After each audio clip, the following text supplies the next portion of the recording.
भूकंप के बारे में कौन नहीं जानता कि यह एक प्राकृतिक आपदा है और लिथोस्फीयर विशेष रूप से जियोमॉर्फोलॉजी भू-आकृति विज्ञान का एक महत्वपूर्ण टॉपिक है।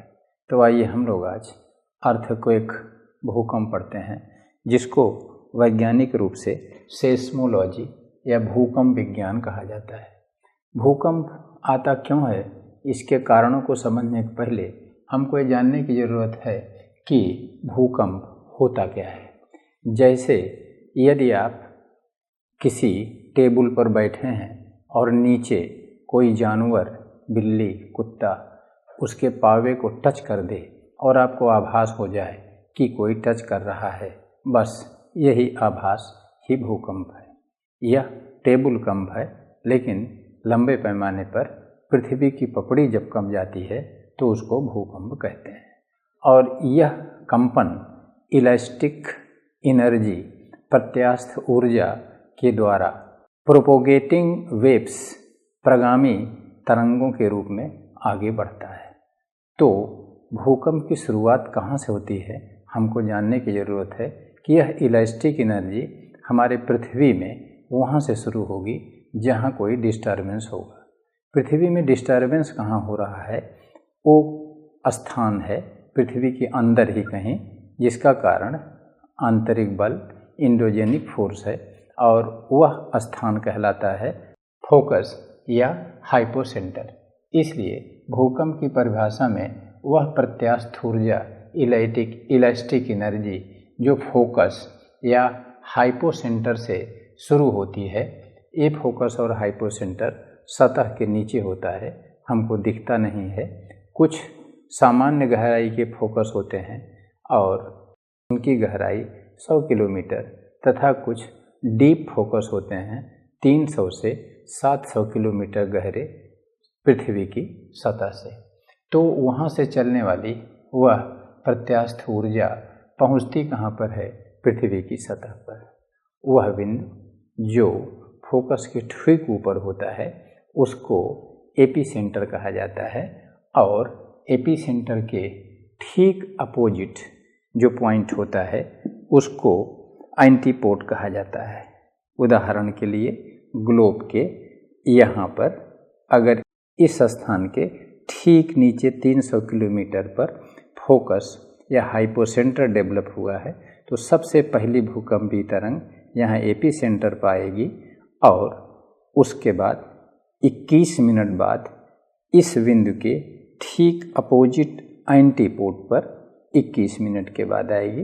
अर्थात इसको हम लोग अगले चित्र में देखेंगे कि भूकंप की तरंग पृथ्वी को पार भी कर जाती है। लेकिन उसके पहले हम देखते हैं कि भूकंप के कारण क्या हैं। इनको सामान्य रूप से 2 कैटेगरी में बांटा जाता है, एक प्राकृतिक नेचुरल और दूसरा ये मानवकृत। प्राकृतिक में एक है टेक्टोनिक फोर्स या विवर्तनिकी बल, जो काम करता है डिस्ट्रक्टिव प्लेट मार्जिन, या कह लीजिए कि तीनों प्लेट मार्जिन पर। यह विवर्तनिकी बल विनाशी प्लेट किनारों, रचनात्मक प्लेट किनारों और संरक्षी प्लेट तीनों किनारों पर काम करता है। लेकिन क्यों डिस्ट्रक्टिव या विनाशी पर विशेष बल दिया जा रहा है? क्योंकि वहाँ पर भूकंप ज़्यादा आते हैं, जिसका डिस्ट्रीब्यूशन हम लोग अभी सीखेंगे। परिप्रशांत भूकंपीय पेटी और मध्य महाद्वीपीय पेटी। दूसरा कारण इसका है हॉट स्पॉट। हॉट स्पॉट पृथ्वी के एस्थेनोस्फीयर में डेवलप होते हैं, जहाँ पर रेडियो एक्टिव खनिजों की अधिक प्रधानता होती है, और वहाँ से कन्वेक्शनल करंट उठती हैं, और वहीं पर प्लूम डेवलप होते हैं जो ऊपर की भूपर्पटी को धक्का देते हैं, और बस यही धक्का प्रत्यास्थ ऊर्जा विसर्जित करता है, जो हमको पृथ्वी की सतह पर आभास होता है। हम उससे प्रभावित होते हैं या सेस्मोग्राफ उसको रिकॉर्ड करता है। अगला है आइसोस्टेसी। भूसंतुलन भी एक महत्वपूर्ण कारक है। जैसा कि हम जानते हैं कि हमारी पृथ्वी की पपड़ी कई टुकड़ों में विभक्त है। जिनको प्लेट कहा जाता है, सब एस्थेनोस्फीयर पर तैर रही हैं। उनमें कुछ हल्के पदार्थों की बनी हैं और कुछ भारी पदार्थ जैसे बेसाल्ट की। बाह्य बलों से एक प्लेट का मटेरियल अनाच्छादित होकर दूसरे पर जाता है, इसलिए दूसरी पपड़ी जब धंसती है तो उसके नीचे का मैग्मा वहाँ से हटकर दूसरी पड़ोसी पपड़ी को ऊपर कर देता है। इसलिए ये भू संतुलन आइसोस्टेसी बनी है और इस आइसोस्टेसी के चलते एस्थेनोस्फीयर में जो मटेरियल का डिस्प्लेसमेंट स्थानांतरण हो रहा है, उससे जो प्रत्यास्थ ऊर्जा निकल रही है, उसके कारण भी भूकंप आते हैं। और इसके बाद एक प्राकृतिक कारणों में ही मेटेओराइटिक फॉल, उल्कापात हैं। जैसा कि आप जानते हैं कि चंद्रमा पर अर्थक्वेक नहीं आता है, चंद्रमा पर मून क्वेक आता है, लेकिन मून क्वेक का कारण वहाँ पर उल्कापात है। मून क्वेक का कारण वहाँ पर क्रस्ट और एस्थेनोस्फीयर नहीं है, क्योंकि चंद्रमा पर क्रस्ट, मैंटल, कोर और एस्थेनोस्फीयर जैसी आंतरिक चंद्रमा की संरचना नहीं मिलती है। इसी तरह से यदि पृथ्वी के किसी पपड़ी या प्लेट पर उल्कापात हुआ तो उसके कारण वहाँ पर हल्के कंपन हो जाते हैं और यह भी भूकंप का एक कारण है। और एक अंतिम कारण और है कि अर्थक्वेक अकर एलॉन्ग कोस्ट लाइन, भूकंप तटरेखा के सहारे घटित होते हैं। इसमें एक विचार ये आता है कि तटरेखा के सहारे अर्थात जहाँ पर स्थल और जल मिलता है, वहाँ पर समुद्र का जल चट्टानों के थ्रू रिस कर नीचे चला जाता है और नीचे हाई टेम्परेचर के कारण वह स्टीम बन जाता है। स्टीम ऊपर आने के प्रयास में ऊपर की पपड़ी को धक्का देती है, जिससे भूकंप। तो क्या आप इस विचार से सहमत हैं कि भूकंप तट के सहारे आते हैं? हाँ, नहीं। आपको यह जवाब तो यूपीएससी को देना है। सही भी है, नहीं भी सही है। आइए देखते हैं नॉर्थ अमेरिका कॉन्टिनेंट और साउथ अमेरिका कॉन्टिनेंट के वेस्ट कोस्ट पर यह कथन 100% सही है। वहाँ भूकंप की एक पेटी है, लेकिन नॉर्थ और साउथ अमेरिका के पूर्वी तट पर तटरेखा के सहारे भूकंप नहीं आते हैं। इसलिए इस सेंटेंस का अगर आप वजन लेते हैं तो ये एक जगह सही है और एक जगह गलत है, लेकिन यूपीएससी को तो आपको 2 शब्दों में यस या नो कहना है। तो इसका सही उत्तर क्या होगा? जरा आप प्लेट टेक्टोनिक के पन्नों को पलटिए तो उत्तर होगा कि वह तटरेखा जो प्लेट का मार्जिन भी है, वहाँ पर भूकंप आएंगे। और नॉर्थ साउथ अमेरिका का पश्चिमी तट प्लेट का विनाशी किनारा है, इसलिए वह एक भूकंप पेटी है, जबकि नॉर्थ और साउथ अमेरिका का पूर्वी तट प्लेट का किनारा नहीं है, इसलिए वहाँ भूकंप नहीं आते। अब आप वर्ल्ड के मैप पर एक बार यात्रा कर लीजिए।